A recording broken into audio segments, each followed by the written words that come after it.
Namaste devotees. Today it is Vijayadashami. After killing the demon Mahishasura, goddess mother Durga sat on a horse named Aparajita and went to her abode. The mantra that we are chanting today is named as Sri Triloka Vijaya Aparajita Mantra. This mantra is said by sage Markandeya himself. By listening to this mantra today with faith and devotion in the morning and evening for 108 times each, success will be obtained. Negative energies will be destroyed permanently. Happiness will be obtained, and all types of planetary doshas will also be mitigated. Before listening to the mantra, if you are new to the channel, subscribe the channel, press the nearby bell icon and select all option. Also comment as Om Namo Aparajitaye Namaha. शृणुष्व मुनयः सर्वे सर्वकामार्थसिद्धिदाम् असिद्धसाधनीं देवीं वैष्णवीमपराजितम् शृणुष्व मुनयः सर्वे सर्वकामार्थसिद्धिदाम् असिद्धसाधनीं देवीं वैष्णवीमपराजितम् शृणुष्व मुनयः सर्वे सर्वकामार्थसिद्धिदाम् असिद्धसाधनीं देवीं वैष्णवीमपराजितम् शृणुष्व मुनयः सर्वे सर्वकामार्थसिद्धिदाम् असिद्धसाधनीं देवीं वैष्णवीमपराजितम् शृणुष्व मुनयः सर्वे सर्वकामार्थसिद्धिदाम् असिद्धसाधनीं देवीं वैष्णवीमपराजितम् शृणुष्व मुनयः सर्वे सर्वकामार्थसिद्धिदाम् असिद्धसाधनीं देवीं वैष्णवीमपराजितम् शृणुष्व मुनयः सर्वे सर्वकामार्थसिद्धिदाम् असिद्धसाधनीं देवीं वैष्णवीमपराजितम् शृणुष्व मुनयः सर्वे सर्वकामार्थसिद्धिदाम् असिद्धसाधनीं देवीं वैष्णवीमपराजितम् शृणुष्व मुनयः सर्वे सर्वकामार्थसिद्धिदाम् असिद्धसाधनीं देवीं वैष्णवीमपराजितम् शृणुष्व मुनयः सर्वे सर्वकामार्थसिद्धिदाम् असिद्धसाधनीं देवीं वैष्णवीमपराजितम् शृणुष्व मुनयः सर्वे सर्वकामार्थसिद्धिदाम् असिद्धसाधनीं देवीं वैष्णवीमपराजितम् शृणुष्व मुनयः सर्वे सर्वकामार्थसिद्धिदाम् असिद्धसाधनीं देवीं वैष्णवीमपराजितम् शृणुष्व मुनयः सर्वे सर्वकामार्थसिद्धिदाम् असिद्धसाधनीं देवीं वैष्णवीमपराजितम् शृणुष्व मुनयः सर्वे सर्वकामार्थसिद्धिदाम् असिद्धसाधनीं देवीं वैष्णवीमपराजितम् शृणुष्व मुनयः सर्वे सर्वकामार्थसिद्धिदाम् असिद्धसाधनीं देवीं वैष्णवीमपराजितम् शृणुष्व मुनयः सर्वे सर्वकामार्थसिद्धिदाम् असिद्धसाधनीं देवीं वैष्णवीमपराजितम् शृणुष्व मुनयः सर्वे सर्वकामार्थसिद्धिदाम् असिद्धसाधनीं देवीं वैष्णवीमपराजितम् शृणुष्व मुनयः सर्वे सर्वकामार्थसिद्धिदाम् असिद्धसाधनीं देवीं वैष्णवीमपराजितम् शृणुष्व मुनयः सर्वे सर्वकामार्थसिद्धिदाम् असिद्धसाधनीं देवीं वैष्णवीमपराजितम् शृणुष्व मुनयः सर्वे सर्वकामार्थसिद्धिदाम् असिद्धसाधनीं देवीं वैष्णवीमपराजितम् शृणुष्व मुनयः सर्वे सर्वकामार्थसिद्धिदाम् असिद्धसाधनीं देवीं वैष्णवीमपराजितम् शृणुष्व मुनयः सर्वे सर्वकामार्थसिद्धिदाम् असिद्धसाधनीं देवीं वैष्णवीमपराजितम्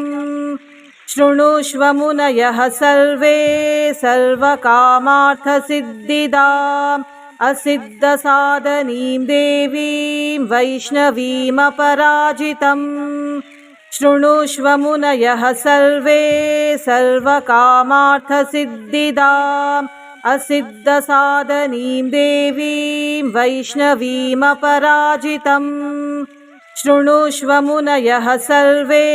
सर्वकामार्थसिद्धिदाम् असिद्धसाधनीं देवीं वैष्णवीमपराजितम् शृणुष्व मुनयः सर्वे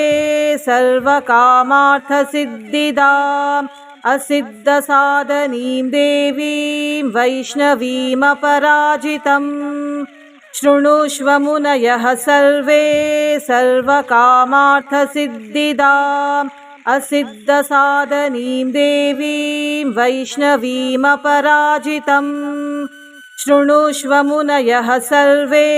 सर्वकामार्थसिद्धिदाम् असिद्धसाधनीं देवीं वैष्णवीमपराजितम् शृणुष्व मुनयः सर्वे सर्वकामार्थसिद्धिदाम् असिद्धसाधनीं देवीं वैष्णवीमपराजितम् शृणुष्व मुनयः सर्वे सर्वकामार्थसिद्धिदाम् असिद्धसाधनीं देवीं वैष्णवीमपराजितम् शृणुष्व मुनयः सर्वे सर्वकामार्थसिद्धिदाम् असिद्धसाधनीं देवीं वैष्णवीमपराजितम् शृणुष्व मुनयः सर्वे सर्वकामार्थसिद्धिदाम् असिद्धसाधनीं देवीं वैष्णवीमपराजितम् शृणुष्व मुनयः सर्वे सर्वकामार्थसिद्धिदाम् असिद्धसाधनीं देवीं वैष्णवीमपराजितम् शृणुष्व मुनयः सर्वे सर्वकामार्थसिद्धिदाम् असिद्धसाधनीं देवीं वैष्णवीमपराजितम् शृणुष्व मुनयः सर्वे सर्वकामार्थसिद्धिदाम् असिद्धसाधनीं देवीं वैष्णवीमपराजितम् शृणुष्व मुनयः सर्वे सर्वकामार्थसिद्धिदाम् असिद्धसाधनीं देवीं वैष्णवीमपराजितम् शृणुष्व मुनयः सर्वे सर्वकामार्थसिद्धिदाम् असिद्धसाधनीं देवीं वैष्णवीमपराजितम् शृणुष्व मुनयः सर्वे सर्वकामार्थसिद्धिदाम् असिद्धसाधनीं देवीं वैष्णवीमपराजितम् शृणुष्व मुनयः सर्वे सर्वकामार्थसिद्धिदाम् असिद्धसाधनीं देवीं वैष्णवीमपराजितम् शृणुष्व मुनयः सर्वे सर्वकामार्थसिद्धिदाम् असिद्धसाधनीं देवीं वैष्णवीमपराजितम् शृणुष्व मुनयः सर्वे सर्वकामार्थसिद्धिदाम् असिद्धसाधनीं देवीं वैष्णवीमपराजितम् शृणुष्व मुनयः सर्वे सर्वकामार्थसिद्धिदाम् असिद्धसाधनीं देवीं वैष्णवीमपराजितम् शृणुष्व मुनयः सर्वे सर्वकामार्थसिद्धिदाम् असिद्धसाधनीं देवीं वैष्णवीमपराजितम् शृणुष्व मुनयः सर्वे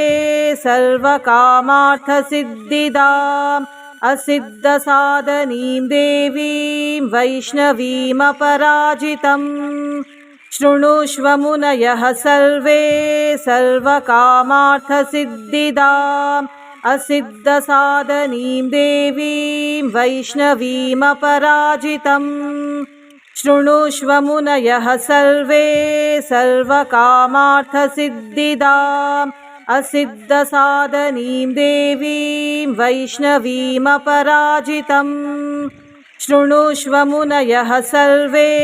सर्वकामार्थसिद्धिदाम् असिद्धसाधनीं देवीं वैष्णवीमपराजितम् शृणुष्व मुनयः सर्वे सर्वकामार्थसिद्धिदाम् असिद्धसाधनीं देवीं वैष्णवीमपराजितम् शृणुष्व मुनयः सर्वे सर्वकामार्थसिद्धिदाम् असिद्धसाधनीं देवीं वैष्णवीमपराजितम् शृणुष्व मुनयः सर्वे सर्वकामार्थसिद्धिदाम् असिद्धसाधनीं देवीं वैष्णवीमपराजितम् शृणुष्व मुनयः सर्वे सर्वकामार्थसिद्धिदाम् असिद्धसाधनीं देवीं वैष्णवीमपराजितम् शृणुष्व मुनयः सर्वे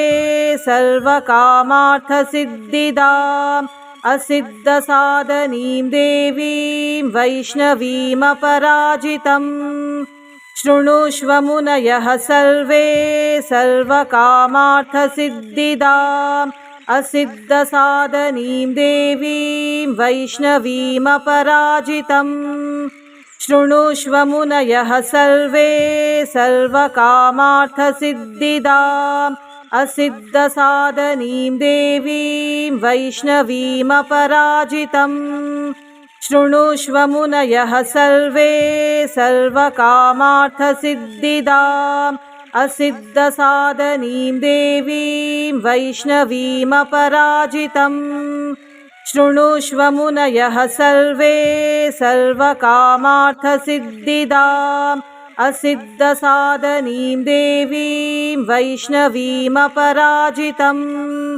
शृणुष्व मुनयः सर्वे सर्वकामार्थसिद्धिदाम् असिद्धसाधनीं देवीं वैष्णवीमपराजितम् शृणुष्व मुनयः सर्वे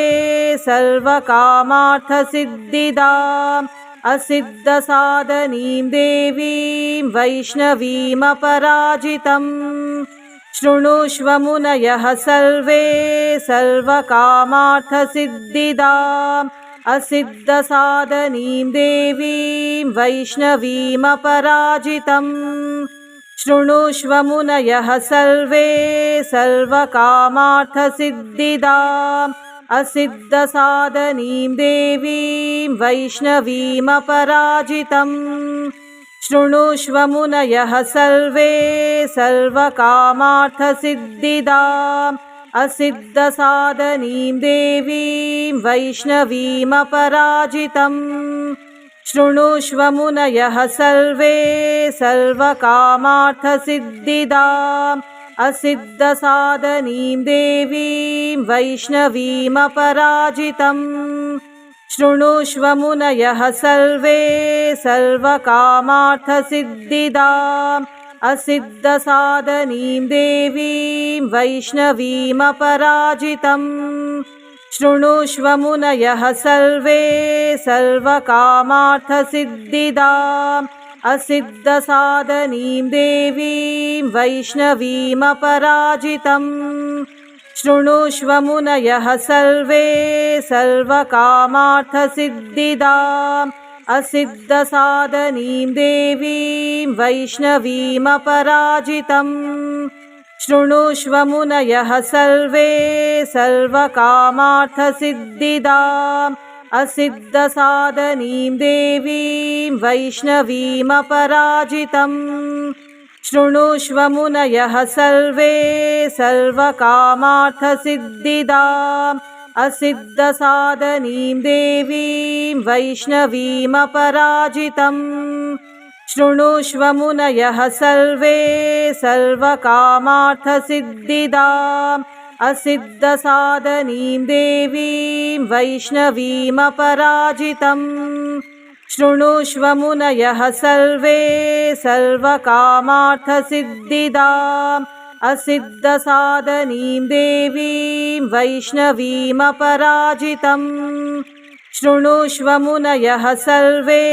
सर्वकामार्थसिद्धिदाम् असिद्धसाधनीं देवीं वैष्णवीमपराजितम् शृणुष्व मुनयः सर्वे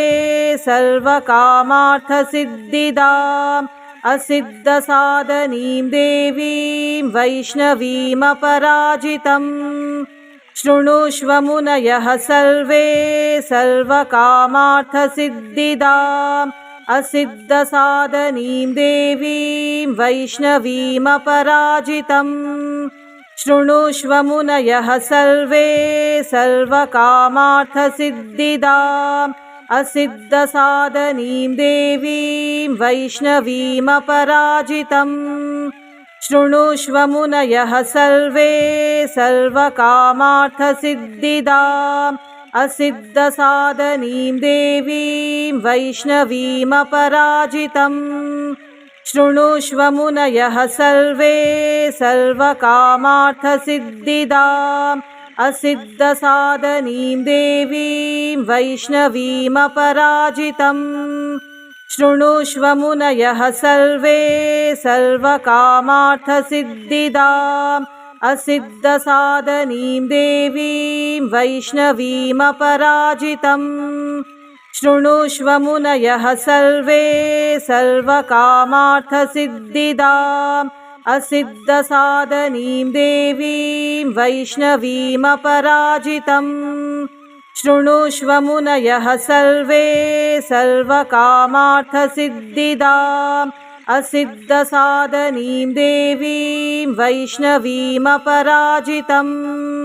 शृणुष्व मुनयः सर्वे सर्वकामार्थसिद्धिदाम् असिद्धसाधनीं देवीं वैष्णवीमपराजितम् शृणुष्व मुनयः सर्वे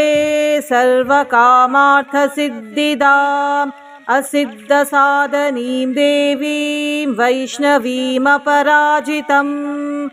शृणुष्व मुनयः सर्वे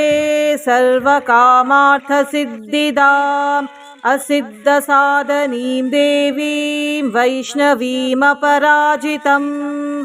शृणुष्व मुनयः सर्वे सर्वकामार्थसिद्धिदाम् असिद्धसाधनीं देवीं वैष्णवीमपराजितम् शृणुष्व मुनयः सर्वे सर्वकामार्थसिद्धिदाम् असिद्धसाधनीं देवीं वैष्णवीमपराजितम् शृणुष्व मुनयः सर्वे सर्वकामार्थसिद्धिदाम् असिद्धसाधनीं देवीं वैष्णवीमपराजितम् शृणुष्व मुनयः सर्वे सर्वकामार्थसिद्धिदाम् असिद्धसाधनीं देवीं वैष्णवीमपराजितम् शृणुष्व मुनयः सर्वे सर्वकामार्थसिद्धिदाम् असिद्धसाधनीं देवीं वैष्णवीमपराजितम् शृणुष्व मुनयः सर्वे सर्वकामार्थसिद्धिदाम् असिद्धसाधनीं देवीं वैष्णवीमपराजितम् शृणुष्व मुनयः सर्वे सर्वकामार्थसिद्धिदाम् असिद्धसाधनीं देवीं वैष्णवीमपराजितम् शृणुष्व मुनयः सर्वे सर्वकामार्थसिद्धिदाम् असिद्धसाधनीं देवीं वैष्णवीमपराजितम् शृणुष्व मुनयः सर्वे सर्वकामार्थसिद्धिदाम् असिद्धसाधनीं देवीं वैष्णवीमपराजितम् शृणुष्व मुनयः सर्वे सर्वकामार्थसिद्धिदाम् असिद्धसाधनीं देवीं वैष्णवीमपराजितम् शृणुष्व मुनयः सर्वे सर्वकामार्थसिद्धिदाम् असिद्धसाधनीं देवीं वैष्णवीमपराजितम् शृणुष्व मुनयः सर्वे सर्वकामार्थसिद्धिदाम् असिद्धसाधनीं देवीं वैष्णवीमपराजितम् शृणुष्व मुनयः सर्वे सर्वकामार्थसिद्धिदाम् असिद्धसाधनीं देवीं वैष्णवीमपराजितम् शृणुष्व मुनयः सर्वे सर्वकामार्थसिद्धिदाम् असिद्धसाधनीं देवीं वैष्णवीमपराजितम् शृणुष्व मुनयः सर्वे सर्वकामार्थसिद्धिदाम् असिद्धसाधनीं देवीं वैष्णवीमपराजितम् शृणुष्व मुनयः सर्वे सर्वकामार्थसिद्धिदाम् असिद्धसाधनीं देवीं वैष्णवीमपराजितम् शृणुष्व मुनयः सर्वे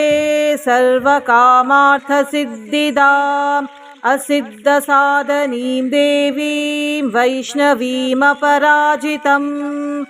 शृणुष्व मुनयः सर्वे सर्वकामार्थसिद्धिदाम् असिद्धसाधनीं देवीं वैष्णवीमपराजितम् शृणुष्व मुनयः सर्वे सर्वकामार्थसिद्धिदाम् असिद्धसाधनीं देवीं वैष्णवीमपराजितम् शृणुष्व मुनयः सर्वे सर्वकामार्थसिद्धिदाम् असिद्धसाधनीं देवीं वैष्णवीमपराजितम् शृणुष्व मुनयः सर्वे सर्वकामार्थसिद्धिदाम् असिद्धसाधनीं देवीं वैष्णवीमपराजितम् शृणुष्व मुनयः सर्वे सर्वकामार्थसिद्धिदाम् असिद्धसाधनीं देवीं वैष्णवीमपराजितम् शृणुष्व मुनयः सर्वे सर्वकामार्थसिद्धिदाम् असिद्धसाधनीं देवीं वैष्णवीमपराजितम् शृणुष्व मुनयः सर्वे सर्वकामार्थसिद्धिदाम् असिद्धसाधनीं देवीं वैष्णवीमपराजितम् शृणुष्व मुनयः सर्वे सर्वकामार्थसिद्धिदाम् असिद्धसाधनीं देवीं वैष्णवीमपराजितम् शृणुष्व मुनयः सर्वे सर्वकामार्थसिद्धिदाम् असिद्धसाधनीं देवीं वैष्णवीमपराजितम् शृणुष्व मुनयः सर्वे सर्वकामार्थसिद्धिदाम् असिद्धसाधनीं देवीं वैष्णवीमपराजितम्